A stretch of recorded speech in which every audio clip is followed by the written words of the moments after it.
E meus irmãos, como foi bom o tempo que já tivemos aqui ontem à noite. Fomos desafiados ao nosso coração em continuarmos a fazer aquilo que nós cantamos aqui agora através do coral. Louvamos a Deus pela vida dos irmãos que se dedicaram durante vários dias ensaiando, e a mensagem realmente que chegou a todos nós é fruto da evangelização, meus irmãos. E essa evangelização não pode parar, ela não pode ficar aqui conosco, ela tem que continuar. O apóstolo Paulo, em 1 Coríntios, no capítulo 9, versículo 16, ele diz: se anuncio o evangelho, não tenho de que me gloriar, pois sobre mim pesa essa obrigação, porque ai de mim se não pregar o evangelho. Meus irmãos, nossa oração tem sido que Deus de fato esteja nesses dias, ontem, hoje pela manhã e agora à noite, despertando o nosso coração para nos envolvermos com o anúncio do evangelho de Jesus Cristo, que salva pecadores como nós, para que outras pessoas também possam conhecê-lo como Salvador. Amém?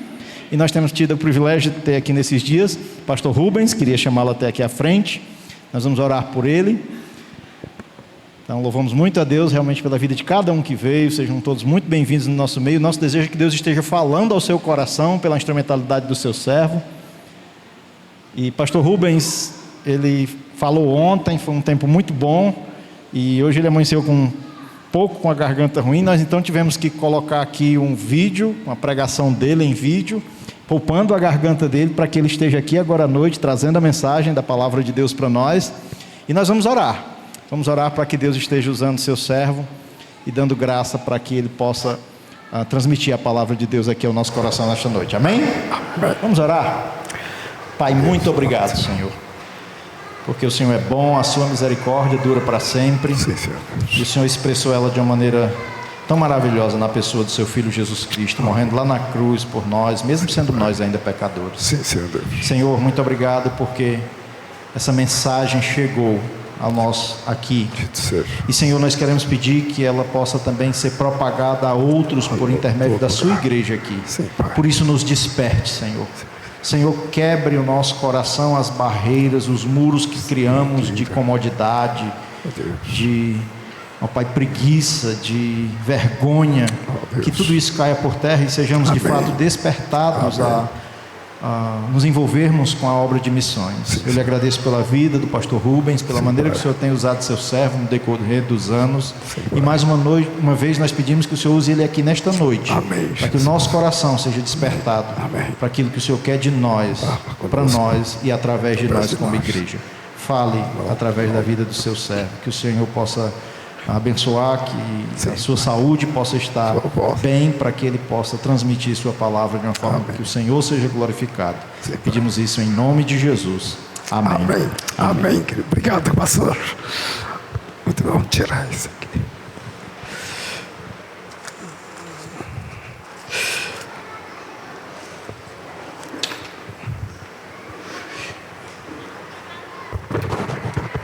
Ele vai colocar o tablet.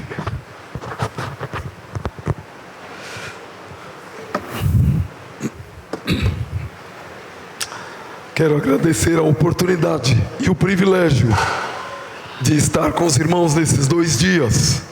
A voz ainda não está 100%, eu estou dizendo que ela está 80%, mas vamos procurar não forçar e compartilhar a palavra de Deus, de modo que todos nós possamos ser mais comprometidos com a obra do Senhor. Uma alegria mesmo muito grande de estar aqui e poder cooperar com Deus e com os irmãos.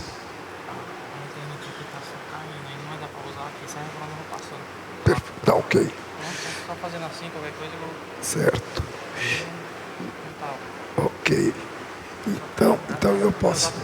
Eu tô até gravando lá, porque a live fica um pouco vai e volta. Tá ok. Você vai passando. Ok. Muito bem. Nós vamos trabalhar. Eu vou usar o próprio recurso daqui para ir compartilhando. Questões técnicas sempre dificultam algumas coisas.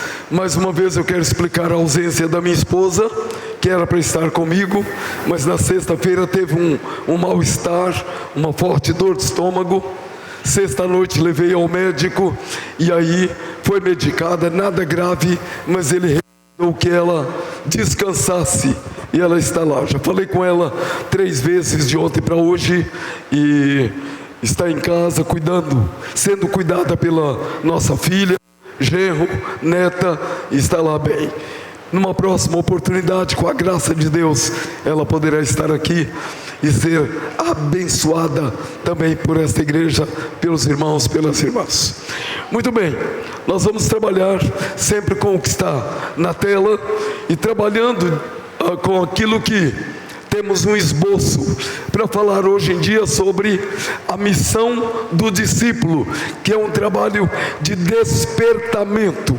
Hoje à noite estamos aqui concluindo um congresso que é de despertamento missionário, de um maior engajamento na obra de missões, e nós vamos seguir adiante. Vamos lá. Passou.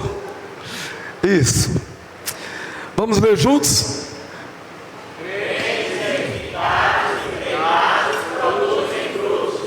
E temos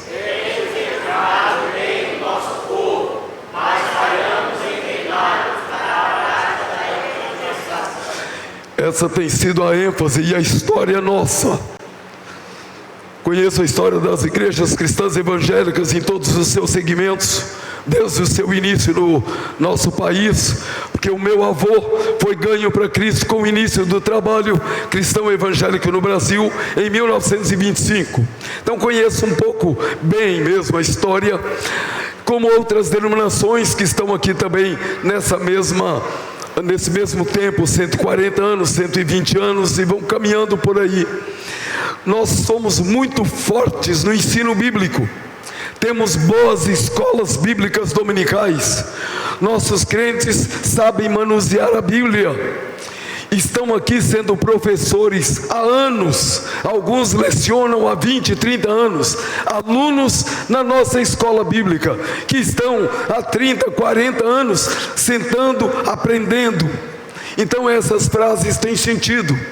Nós treinamos bem o nosso povo, mas parece que há uma falha em nós pastores, nós líderes, parece que nós não preparamos o nosso povo para evangelizar.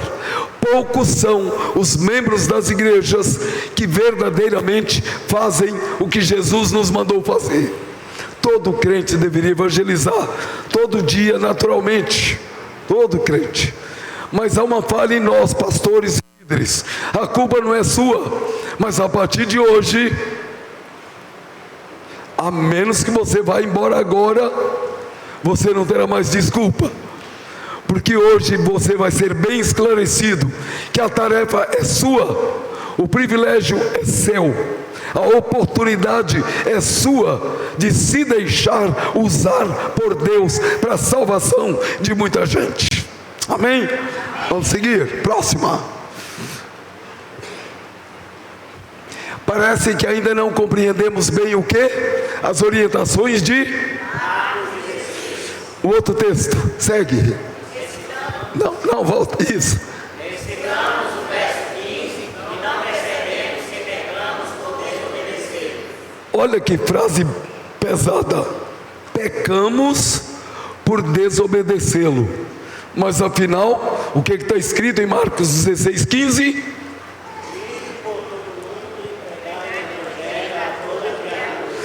Agora que a gente pegou a cola dele, vamos falar juntos.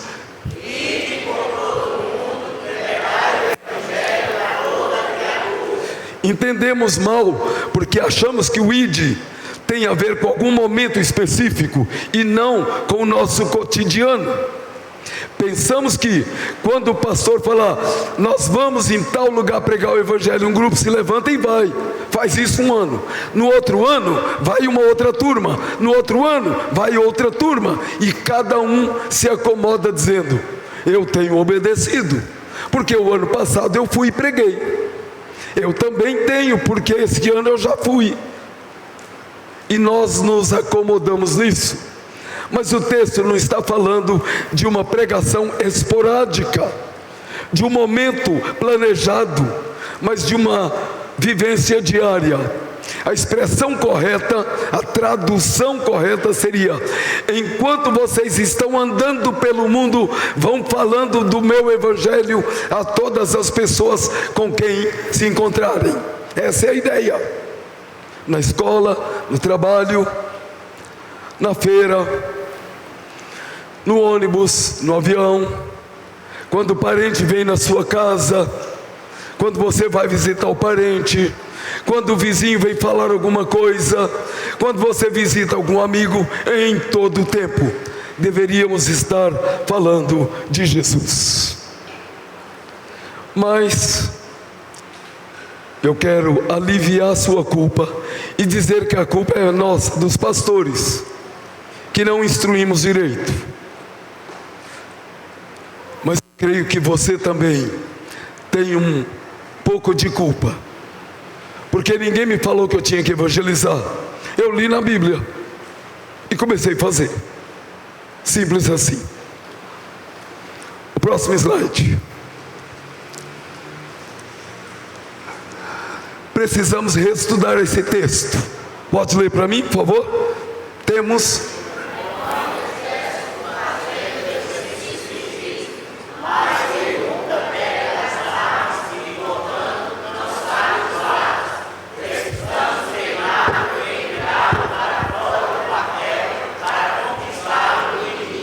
Note que o inimigo está entre aspas, porque é uma referência às pessoas que não têm Jesus. Mas eu estou fazendo aí uma comparação com o movimento do exército, onde as pessoas são arregimentadas, levadas para um quartel, passam um tempo enorme treinando. Eles treinam tudo: uso de armas, de estratégias, exercícios físicos, fazem muita coisa. E eles têm que estar em boa forma física. Eles têm que ter habilidades para, por exemplo, fazer assim. Eles têm que ter habilidade para fazer isso. Um velho com 70 anos fazendo isso, porque está sendo treinado fisicamente.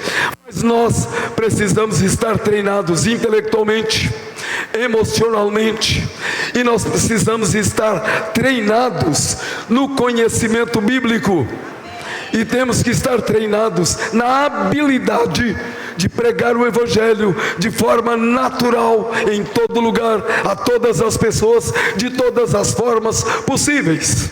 É lindo o que acontece aqui. Fiz algumas fotos, fiz um vídeo desse primeiro momento, que eu amo isso aqui. Cantei em coral muitos anos, tenho saudades de coral, tenho saudade desse movimento. As mulheres vêm e cantam, tanta coisa bonita acontece dentro da igreja. A habilidade dos músicos, tudo isso é bonito, mas essa não é a tarefa da igreja. A tarefa da igreja está para além dessas quatro paredes.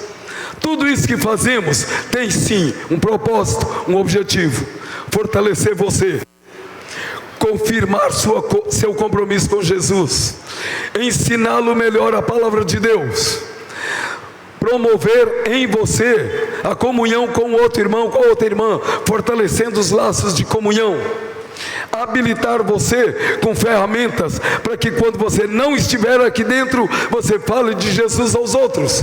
Esse é o propósito da igreja reunida, está aqui para isso: adorar o Senhor, ser fortalecida, ser exortada, ser municiada, mas quando sair daqui, está pronta para fazer o trabalho, porque o trabalho da igreja não é dentro do templo, o trabalho da igreja é lá fora. Amanhã cedo, 10 da manhã, onde estará a igreja cristã evangélica de Nova Russas? No hospital, porque trabalha; na escola, porque estuda ou trabalha; numa empresa, numa loja, na feira, num carro de aplicativo. Estarão espalhados, preparada para falar de Jesus às pessoas com quem você tiver contato. Esse é o propósito. E domingo que vem, cada um vai chegar aqui, debaixo da graça de Deus, dizendo: pastor, essa pessoa, conversei essa semana, falei do amor de Jesus. Ela ainda não aceitou Jesus, mas quis vir à igreja, e eu a trouxe. Porque essa semana você vai trabalhar e o resultado virá. O outro vai falar: olha, falei com essa pessoa,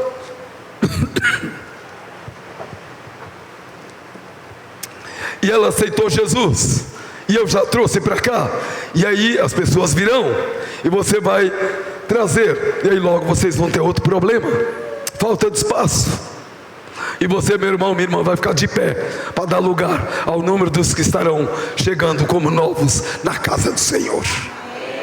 Porque a gente é educado, nós somos educados. Tem mais gente do que o assento na nossa casa, a gente fica em pé e dá o lugar para visita, que não será visita por muito tempo, logo será membro também. Amém? É disto que estamos falando. E é para isso que o pastor Egberto promoveu este encontro, para que nós fôssemos despertados, fortalecidos, animados e mobilizados para fazer a tarefa que o Senhor nos deu. Vamos ao próximo. Pode ir, clicar. De novo. Abra ou acesse o texto sagrado. Marcos 16.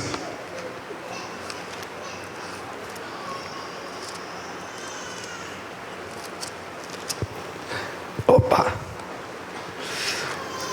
Deu certo, obrigado. Marcos 16.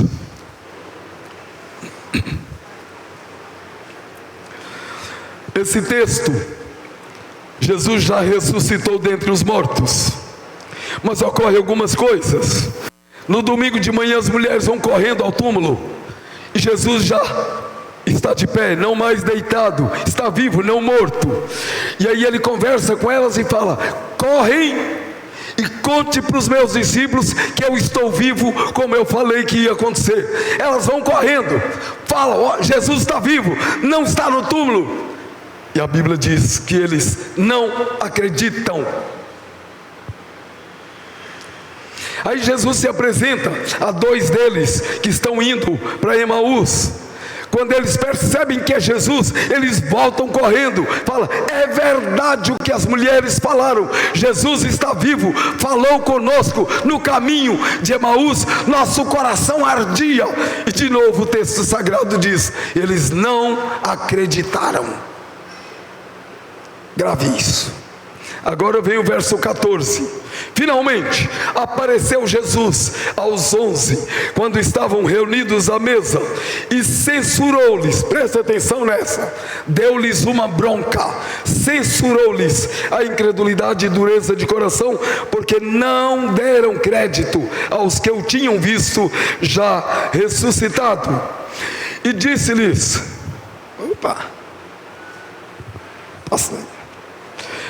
ide por todo o mundo e pregai o evangelho a toda criatura. Quem crer e for batizado, quem porém não crer, estes sinais hão de acompanhar aqueles que creem. Em meu nome expelirão demônios, falarão novas línguas, pegarão em serpentes, e se alguma coisa mortífera beberem, não lhes fará mal. Amém, queridos? Se impuserem as mãos sobre os enfermos, exato, palavra de Jesus. De fato, o Senhor Jesus, depois de lhes ter falado, foi recebido no céu e assentou-se à destra de Deus. E eles fizeram o quê? Leiam para mim.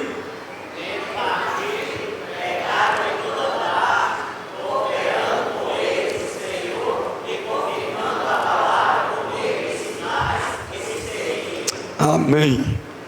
Meus amados,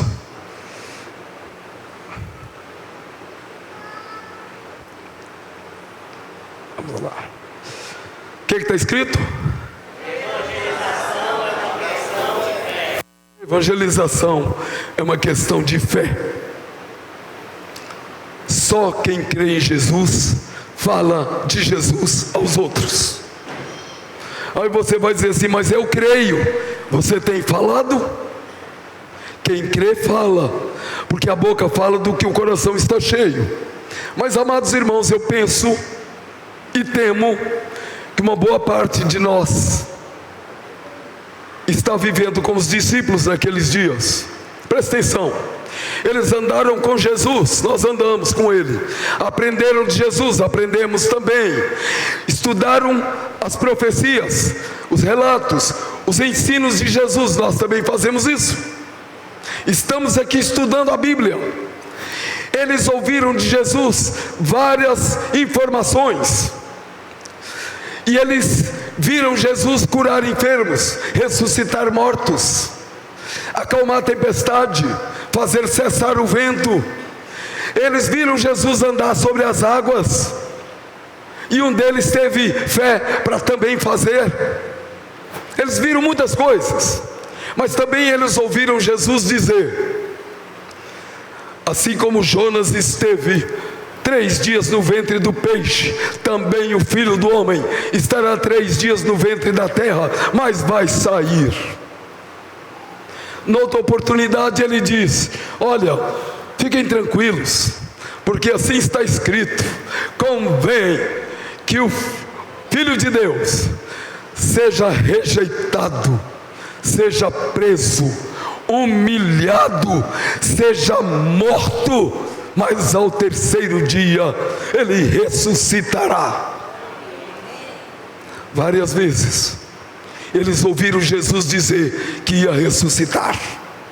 E quando acontece, quando as mulheres o veem ressuscitado, quando os outros 2 discípulos o veem ressuscitado, vivo, falando com eles, eles não acreditam.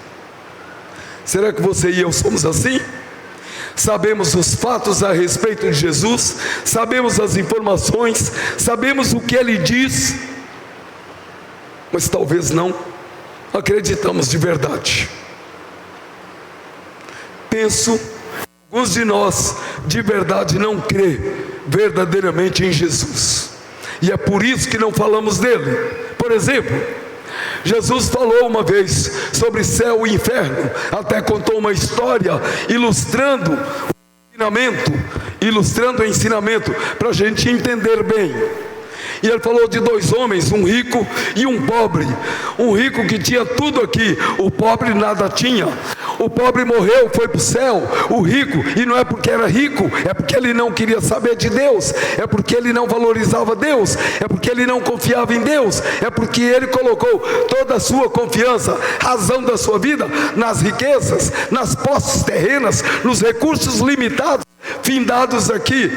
Foi por isso que ele foi para o inferno e não para o céu, porque não creu em Deus, não se comprometeu com Deus. Mas Jesus, para ilustrar, falou que de lá, aquele rico viu Lázaro. E é interessante essa história, que o rico já não tem o nome, mas Lázaro, aquele que não tinha nada, agora tem dignidade, tem nome, sabemos quem ele é. Porque quem se identifica com Deus é elevado na dignidade da vida, na razão da existência, no futuro que tem, no porquê está aqui e para onde vai.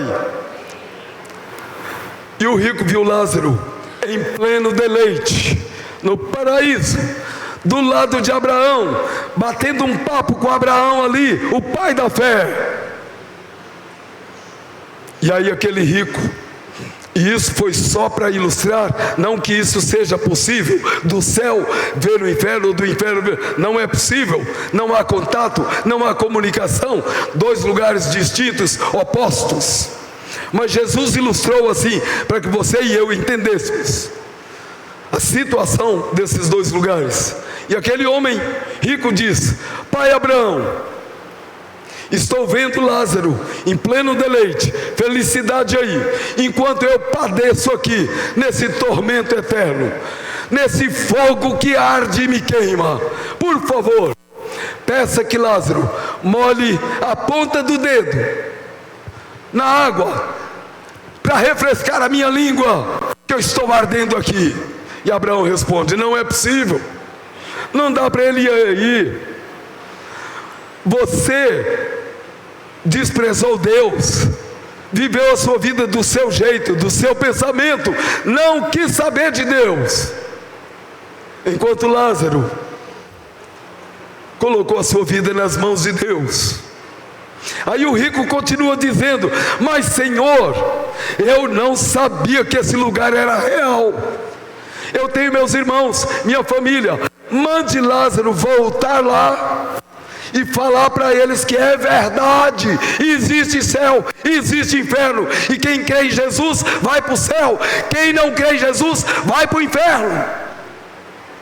Aí Abraão responde: não é assim, cara. Você, enquanto esteve lá, teve todas as oportunidades e desprezou-as. Lázaro, ele teve a oportunidade e abraçou na primeira hora. E mais, ele não vai lá não. Sabe por que ele não vai lá? Porque lá tem a igreja cristã evangélica de Nova Russas, com centenas de pessoas. Eles podem pregar o evangelho para todo mundo. Por isso que não preciso mandar ninguém daqui para lá. Os teus familiares, tem os profetas, tem os missionários, tem os crentes em Jesus. Acho que alguns de nós não acredita que verdadeiramente existe o céu e o inferno. Porque pense, se eu sei que existe céu e inferno, eu tenho um parente, eu tenho um amigo, eu tenho um colega, eu tenho um vizinho que não é de Jesus, e eu sei pelo relato bíblico que se ele morrer sem Jesus, ele vai para o inferno e não tem mais saída. Como eu posso acreditar nisso e ficar quieto, não me importar? Eu falei com ele uma vez, ele não quer? Não, isso tem que mexer comigo, mover minhas entranhas. Eu tenho que querer que ele aceite Jesus. Tentei uma vez, não deu, eu tento de outro jeito. Tentei uma forma, não deu, faço outra forma. Tentei conversar, não deu, mando um filme. Tentei falar, não deu certo, peço para um outro amigo falar. Eu dou um jeito para que ele não corra o risco de morrer sem Jesus e ir para o inferno. Mas eu não vou me acomodar, não vou me aquietar nisso. Mas parece que alguns de nós verdadeiramente não crê na realidade das promessas de Jesus. E o tema que está nesse primeiro ponto é: evangelização é uma questão de fé. Você precisa crer em Jesus para falar dele. Você precisa conhecer Jesus para falar dele às outras pessoas. É preciso conhecê-lo. Você conhece Jesus? Sabe quem ele é? Não só o que a história diz. Você conhece ele como seu amigo, seu salvador, aquele que deu a vida por você, aquele que entra no seu coração para viver com você e orientar você nos detalhes da vida? Esse é Jesus. Mas quem é Jesus? É alguém que nasceu há 2000 anos atrás, numa cidadezinha chamada Belém, lá no Oriente Médio? Só isso? Não. É alguém que os romanos e os judeus se misturaram, pregaram na cruz, mesmo sendo uma boa pessoa. Só isso que você sabe? Não. É alguém que disse que ia ressuscitar e ressuscitou. Só isso que você sabe? Quem é Jesus? Deus disse assim para Abraão: em ti serão abençoadas todas as famílias da terra. E era uma referência a Jesus, que Abraão era o pai da fé, e pela fé em Jesus, todas as pessoas podem ser abençoadas por Deus. Para Davi, Deus falou assim: nunca faltará sucessor no teu trono. Você é rei e vai ter um reinado sem fim, porque da tua descendência virá o rei eterno. Era uma referência a Jesus, rei dos reis, Senhor dos senhores. Mas quem é Jesus? João capítulo 1 diz assim: no princípio era o verbo estava com Deus, e o verbo era Deus. Ele estava no princípio com Deus. Todas as coisas foram feitas por ele, e sem ele nada do que foi feito se fez. Ele era a luz que, vinda ao mundo, ilumina todas as pessoas. E o verso 14 diz: e esse verbo se fez carne, habitou entre nós, cheio de graça e de verdade, e vimos nele a glória do unigênito do Pai. Jesus é o Criador de todo o universo. A Bíblia diz nesse texto de João 1: ele estava no princípio com Deus, todas as coisas foram feitas por ele, e sem ele nada do que foi feito se fez. Ele é o Criador, o sustentador de todas as coisas. Mas Filipenses 2, falando de Jesus, diz assim, do verso 5 em diante, que Jesus estava no céu, mas não julgou isso como sendo a coisa mais importante.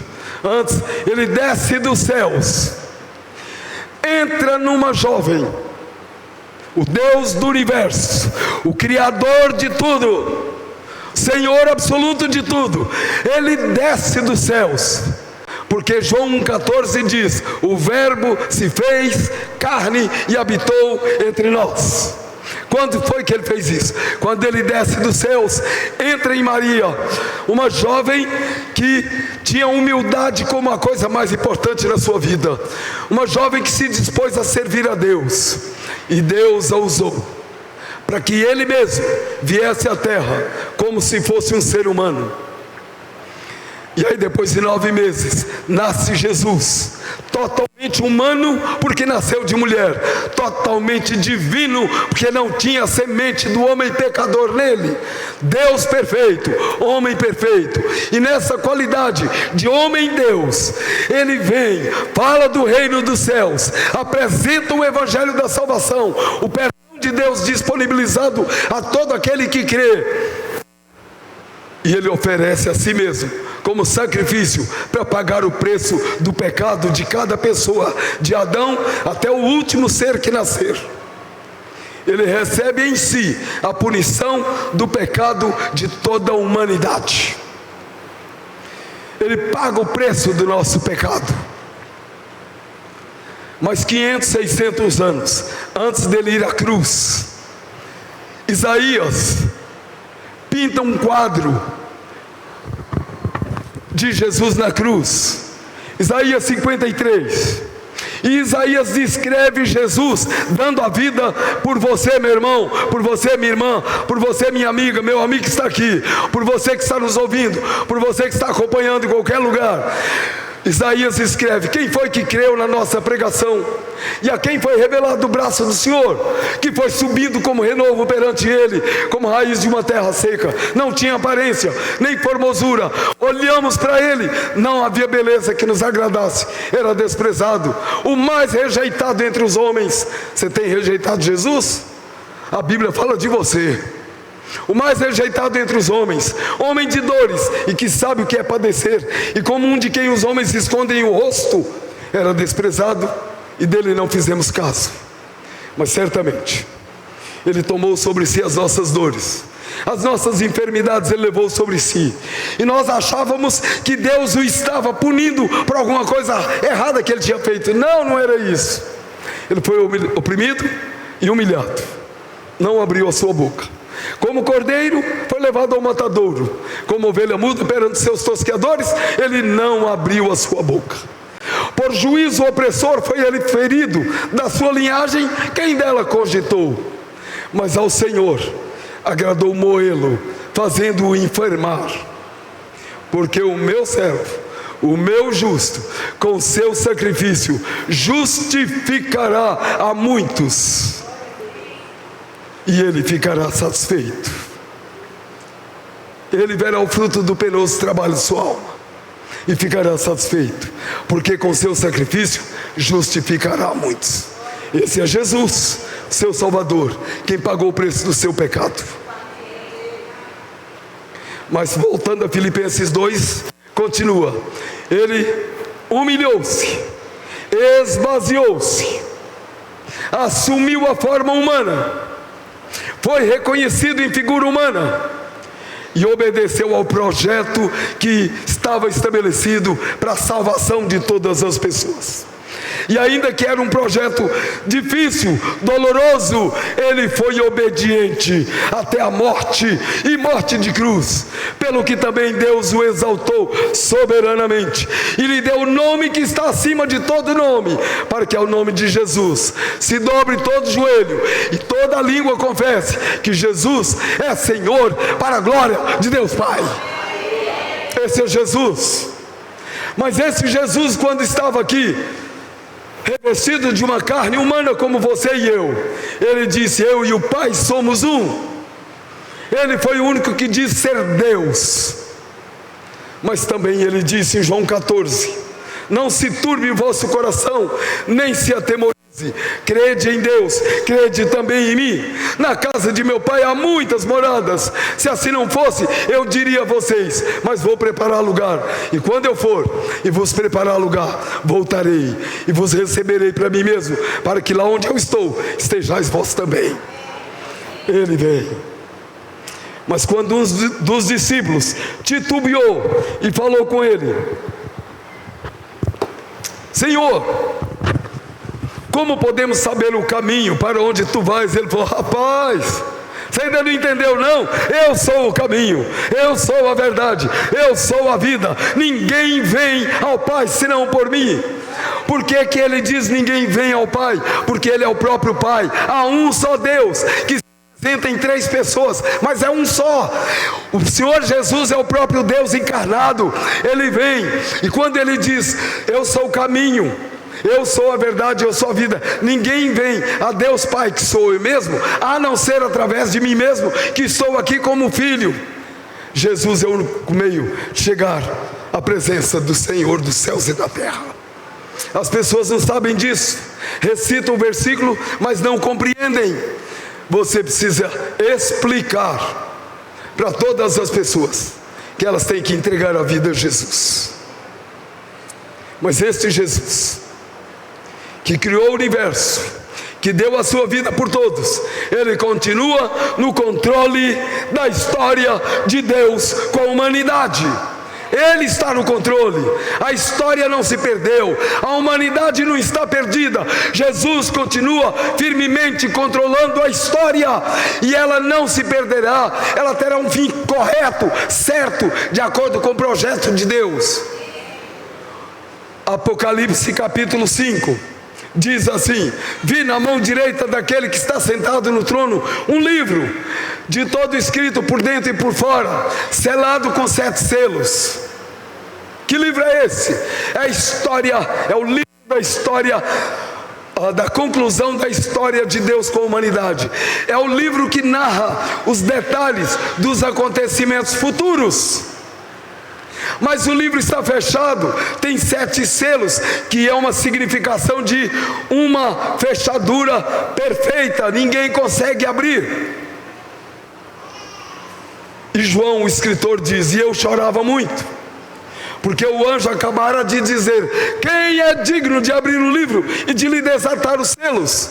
E não foi achado ninguém, nem no céu, nem na terra, nem debaixo da terra, que são referências para dizer, nem entre os homens de Deus que já estão no céu, Abraão, Moisés, Paulo, Mateus, enfim, Elias, Eliseu, Josué, nem entre os anjos, arcanjos, querubins, serafins, nenhum deles pode dar sequência à história da humanidade. Mas o texto diz: nem no céu, nem na terra. O que quer dizer, nenhum dos grandes homens que estão aqui hoje, os grandes líderes em seus países e no mundo, homens que parecem a alguns que são aqueles que vão conduzir a história da humanidade, estão tomando decisões, estão influenciando outros países. Não, nenhum ser humano vivo hoje tem capacidade para dar sequência à história da humanidade. Mas também o texto diz: nem debaixo da terra. O que significa dizer, os grandes homens que influíram nessa história da humanidade, que fizeram grandes momentos,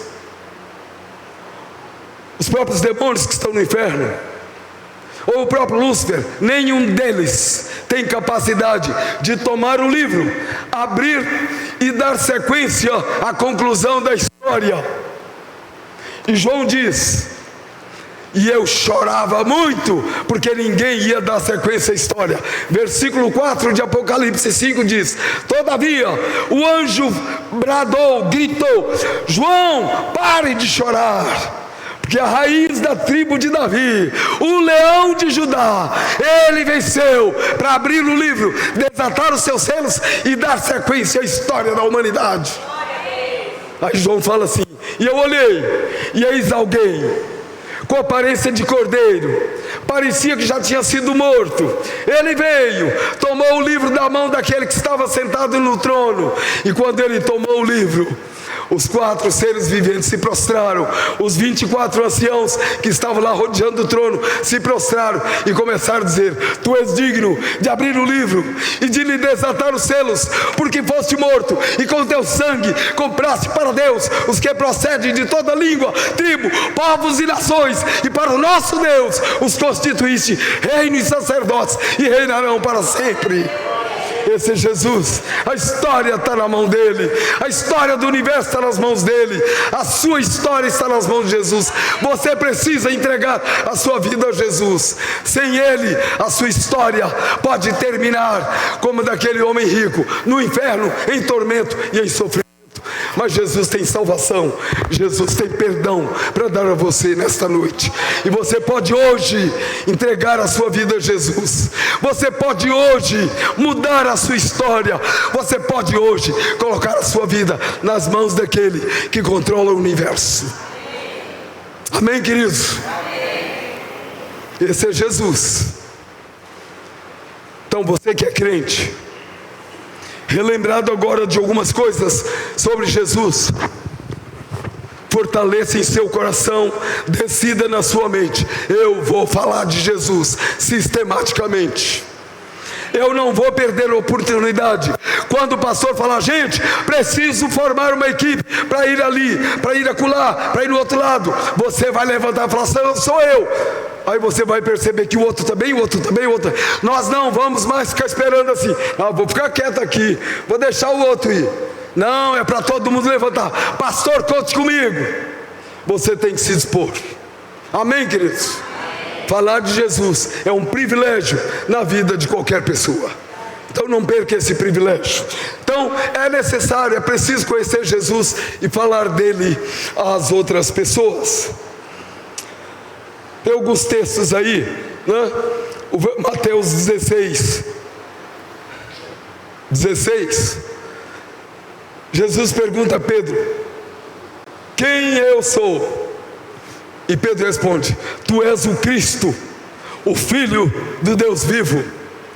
Mas tem um outro texto, Marcos capítulo 16, verso 19, que nós lemos agora há pouco, e diz lá que depois que Jesus terminou de conversar com os discípulos, ele foi recebido nos céus e assentou-se à destra de Deus. Ele é o Senhor do universo. Amém, queridos? Vamos para o segundo ponto.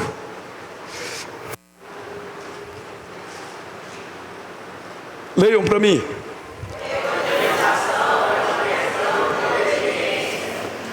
Percebam, o verso 14 de Marcos 16 diz que Jesus chegou ao encontro com os discípulos e censurou-lhes a incredulidade, ou seja, deu uma bronca neles. Porque se eles não estavam verdadeiramente crendo em Jesus, é por isso que eles não falavam.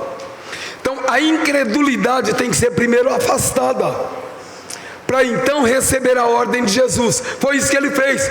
Ele deu uma bronca neles: acabe com a incredulidade, creiam em mim, sabe quem eu sou, vocês me conhecem.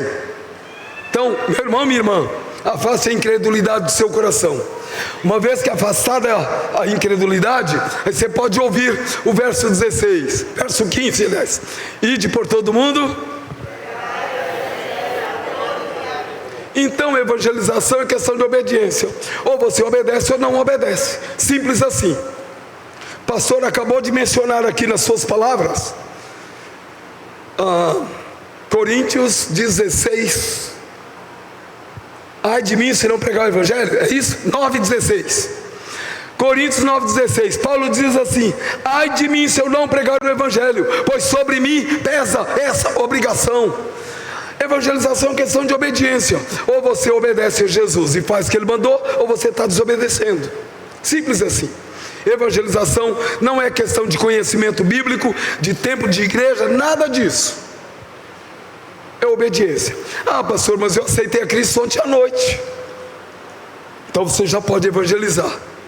Você vai chegar para um amigo seu amanhã e falar assim: olha, sábado à noite, entreguei minha vida a Jesus, e eu senti no meu coração que Ele me perdoou dos pecados e deu paz ao meu coração. Eu não sei te explicar mais nada, mas vamos lá na igreja, tem alguém lá que te explica. Pronto, você está evangelizando. Simples assim. Dê o seu testemunho e leve as pessoas a Cristo. Está aqui o texto, 1 Coríntios 9,16. João 15,14. Jesus fala: os meus amigos fazem o que eu mando. Se você está fazendo o que Ele manda, você é amigo dele. Se você não está fazendo... Jeremias 47,7 diz assim: como você consegue ficar quieto se a ordem já foi dada? Pensa. Terceiro lugar,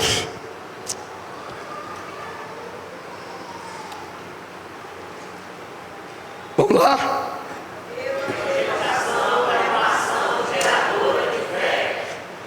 O Espírito Santo. E Ele convencerá do pecado, porque não creem, né? Muito bem, vou colocar já tudo aí. Vejam só, nós sabemos o texto de João 16 que diz: o Espírito Santo convencerá do pecado, da justiça e do juízo. E o texto diz que Ele convence porque as pessoas não creem. Mas tem muito crente, pastor Egberto, que fala assim: sabe por que eu não evangelizo o meu patrão? Sabe por que eu não evangelizo meu vizinho, meu professor, meu colega? Ele não acredita em Deus. Então não adianta falar. Grande engano. É para pregar para quem não crê também. Por quê? Porque olha só, a Bíblia diz assim: o Espírito Santo é que convence, e Ele convence do pecado porque as pessoas não creem. Agora Romanos 10 verso 8 diz: a palavra da fé que pregamos. Quando você prega o Evangelho, quando você leva um folheto para uma pessoa, quando você entrega alguma coisa para a pessoa, essa mensagem é uma mensagem que tem fé. Ela é uma mensagem geradora de fé. Então veja, quando você fala para a pessoa assim: olha, aqui está um folheto com uma mensagem do amor de Deus, a mensagem que está contida aqui é palavra de Deus. Quando você fala de Jesus a uma pessoa, quando ela ouve o que você diz, mas vai entrando dentro dela, envolto na mensagem, a fé que ela não tem, mas você tem e a palavra tem. Então quando você prega o Evangelho, o Espírito Santo põe fé dentro da pessoa, através da audição da palavra de Deus. Daí o verso 17 que diz: a fé... Então você quer que as pessoas creiam em Deus? Pregue, porque a fé vem pela pregação e elas vão receber. Então nós precisamos começar a pregar o Evangelho a quem crê e a quem não crê, a quem quer e a quem não quer, a quem pensa que não precisa. Todo mundo precisa ouvir, porque evangelização é uma ação geradora de fé. O mundo vai crer mais em Deus se a igreja pregar o Evangelho. Por que que o mundo está tão cético, tão incrédulo? Porque eu e você não estamos pregando o Evangelho de forma natural, contínua às pessoas. Quarto lugar, o que diz? Você quer que seu parente, seu amigo, seu vizinho seja salvo, tem que evangelizar. Sabe por quê? Porque a evangelização conduz à salvação. Olha só o texto, Romanos 10, já foi falado desse texto aqui também. Veja, Romanos 10 diz assim: todo aquele que invocar o nome do Senhor Acho que foi o Antônio Carlos que falou isso hoje de manhã aqui. Todo que invocar o nome do Senhor será salvo. Agora veja: como invocarão aquele em quem não creram? Como crerão naquele de quem nada? Como ouvirão se não forem? Então a sequência é: para ser salvo eles têm que invocar, para invocar tem que crer, para crer tem que ouvir, para eles ouvir alguém tem que falar. E para você falar você tem que ser enviado. Quando acabar o culto hoje aqui, o pastor não vai fechar as portas e impedir você de ir embora. Ele vai deixar vocês ir embora. Nesse ato ele estará enviando vocês para pregar o Evangelho. Hoje à noite na família, amanhã no trabalho, na escola, por onde andarem. Toda vez que a gente sai do culto, a gente está sendo enviado para pregar o Evangelho. Nós temos uma formatação de que um dia a gente chama um missionário aqui na frente, faz um culto, faz uma oração milagrosa e a gente envia. Ok, fazemos isso, mas todo culto é um culto de envio, onde os crentes são enviados para falar de Jesus às pessoas. Então sinta-se enviado e fale de Jesus aos outros.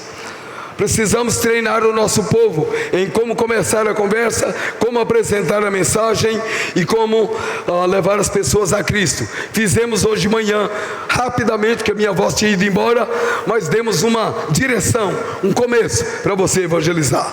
Quinto lugar,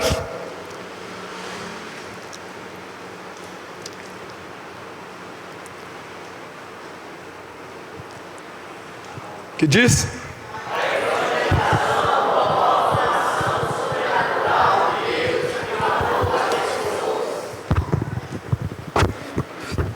O mundo está num caos, ninguém tem a solução, ninguém sabe o que fazer. Só Deus pode tomar as rédeas da direção do mundo. Só Deus pode tomar as rédeas do Brasil. Só Deus pode tomar as rédeas da tua família, da tua vida. Só Deus pode dar solução ao caos que está no mundo, nas vidas, na sociedade, nas pessoas. Mas a evangelização provoca uma ação sobrenatural de Deus em favor das pessoas. Se não, veja, o verso 15 diz: ide por todo o mundo, pregai o evangelho a toda criatura. O 16: quem crer e for batizado será salvo, quem porém não crer. O 17 diz: estes sinais hão de acompanhar os que creem. Em meu nome falarão novas línguas, pegarão em serpentes, se beberem alguma coisa mortífera não lhes fará mal, se impuserem as mãos sobre os enfermos eles ficarão curados. Amados irmãos, Jesus estava dando direção. Ele estava dizendo assim: se você sair para pregar o Evangelho, Deus vai habilitar você a falar com qualquer pessoa, em qualquer contexto, em qualquer etnia. Deus vai habilitando o seu povo para alcançar todas as nações, todos os povos, todos os idiomas, e eles serão alcançados. Mas também está dizendo sobre as possibilidades de acidentes e como Ele pode proteger você se você estiver em obediência a Ele, pregando o Evangelho.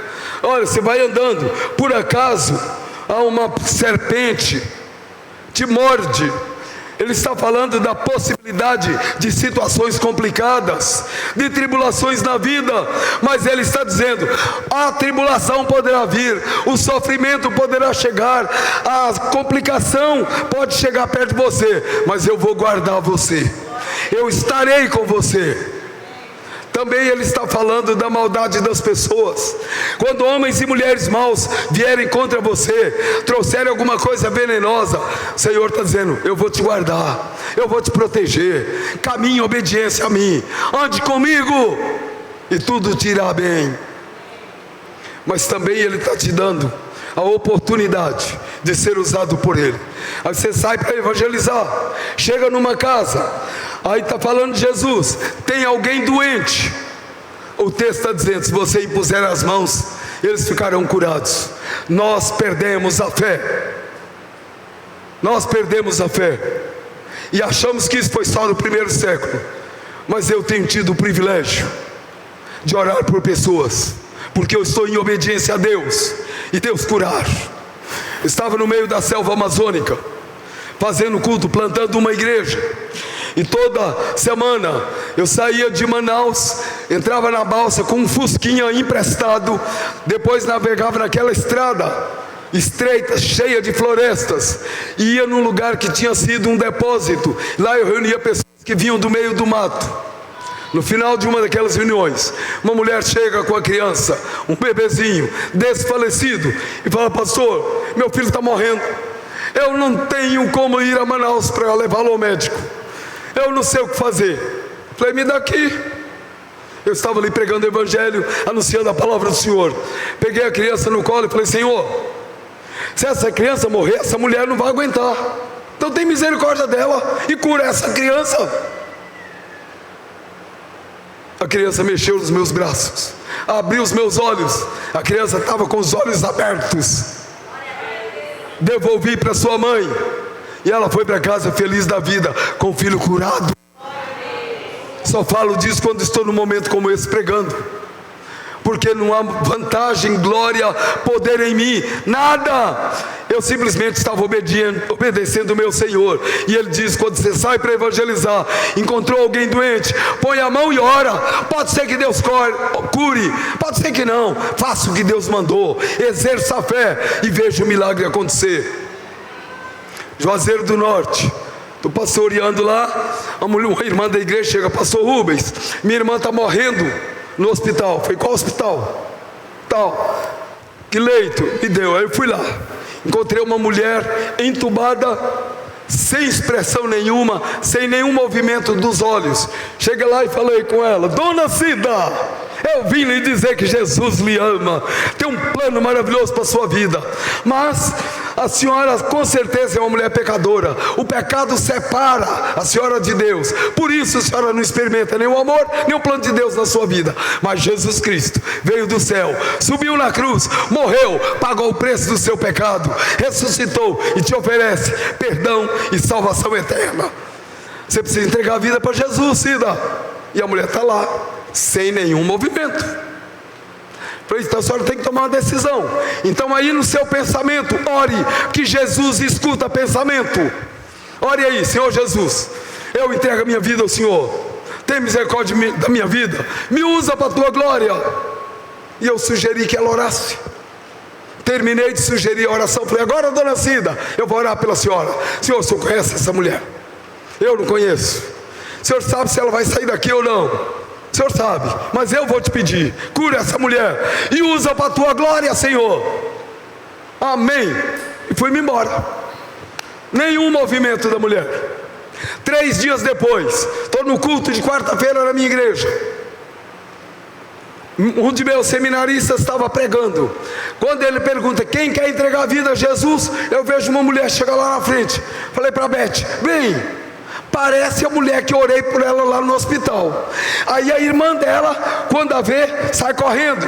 Eu tinha naquela noite 850 pessoas dentro da igreja. Eu tinha uma média de 200 visitantes todo domingo na minha igreja. Quarta-feira sempre lotado. Era um movimento de Deus lá. Aí a Beth também foi. Era a dona Cida. Era a dona Cida. Aí depois do culto a gente foi conversar com ela. Ela entregou a vida a Jesus naquela noite. Minha mulher discipulou a dona Cida. Mas aí eu fui conversar: como é que foi? Que história é essa? Ela falou: eu sonhei que alguém foi no hospital e orou por mim. No outro dia eu acordei completamente curada. Aí eu pensei: será que não foi sonho?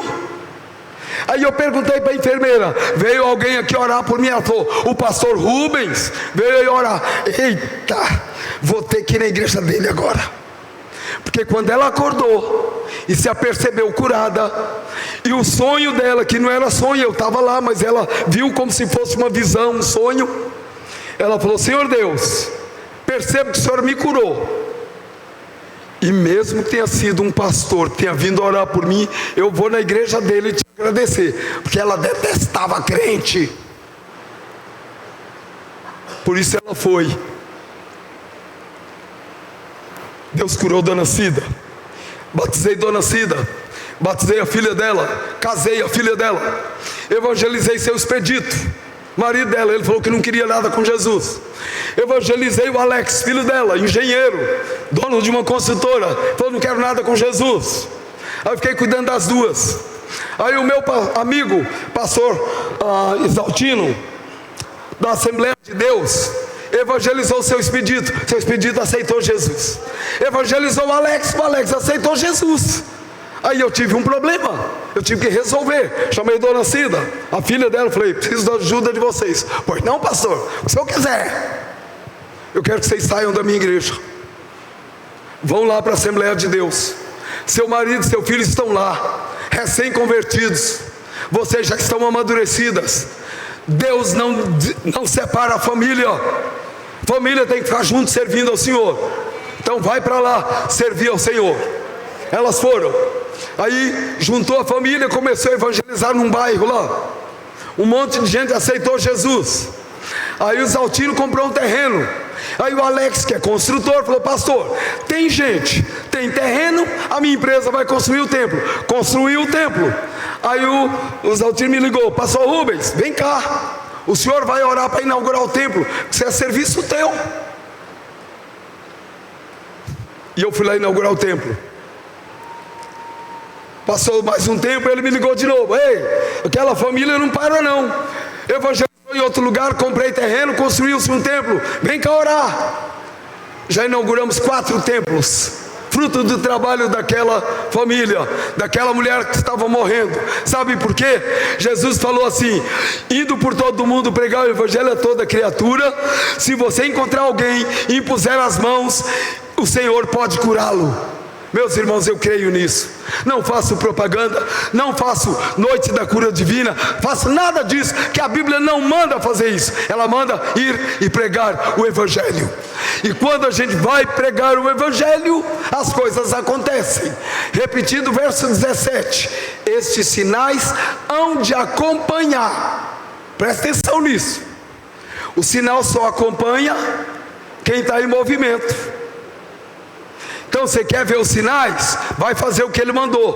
Por que nós temos muita propaganda de milagres, de coisa, e pouca evangelização? Por que alguns têm que falsificar milagres, como a gente sabe que acontece por aí? Porque não estão obedecendo o Senhor, estão valorizando o milagre ao invés da salvação.